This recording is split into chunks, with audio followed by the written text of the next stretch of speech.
রাতে বাসায় ঢুকে তিনজন মিলে ঘরে একা থাকা নারীর সাথে একাধিকবার অসামাজিক কাজ করার পর ভিডিও ধারণ, এরপর মামলা করলে হত্যার হুমকি দিয়ে চলে যায় ওই তিন নরপিশাচ। তার চিৎকারে ছুটে আসেন আশপাশের মানুষ, তবে এর আগেই পালিয়ে যায় অভিযুক্তরা।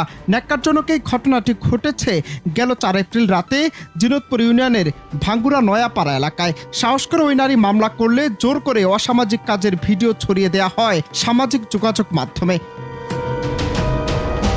বেশ কয়েকটি সূত্র বলছে, রাতে একা থাকার সুযোগে ওই নারীর ঘরে হানা দেয় মুসা মিয়া, কামাল মিয়া ও হৃদয় মিয়া নামের 3 ব্যক্তি।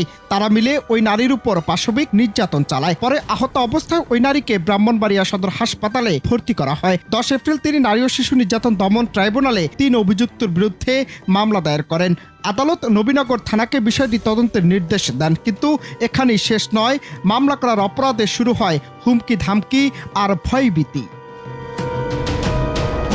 মামলার পরদিনই অভিযুক্ত মুসা আহমেদের নেতৃত্বে মানববন্ধন নামে এক নাটক মঞ্চস্থ করে, যেখানে ভুক্তভোগী নারীর বিরুদ্ধে অশালীন ভাষায় বক্তব্য দেওয়া হয়। এরপর সামাজিক যোগাযোগ মাধ্যমে ছড়িয়ে দেওয়া হয় একটি বিভ্রান্তিকর ভিডিও, যাতে দেখা যায় এক উলঙ্গ পুরুষ ভুক্তভোগীর ঘরে অবস্থান করছেন এবং এক নারী অকথ্য ভাষায় গালিগালাজ করে সেই দৃশ্য ধারণ করছেন। তবে ভিডিওতে স্পষ্ট দেখা যায় ধর্ষণের শিকার নারী পূর্ণ পোশাকে আতঙ্কিত অবস্থায় সবার কাছে আকুতি জানাচ্ছেন, আমাকে বাঁচান, আমি মাত্র নামাজ পড়ে উঠেছি।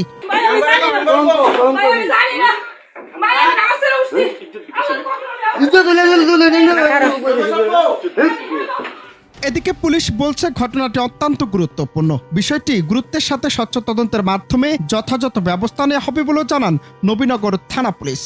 মামলা হয়েছে, দর্শনের ঘটনার মামলা হয়েছে, মামলা তদন্তাধীন আছে, তদন্ত হচ্ছে। যুব দল নেতার বিরুদ্ধে অভিযোগটা আমার কাছে আসে নাই, আমি আসলে জানলে তদন্ত করে ব্যবস্থা নেওয়া হবে।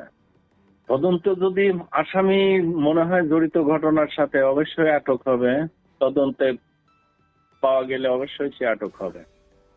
যে অপরাধী সে অবশ্যই আইনের আওতায় আসবে। Ananta Hasan Masud, Bangla TV news desk.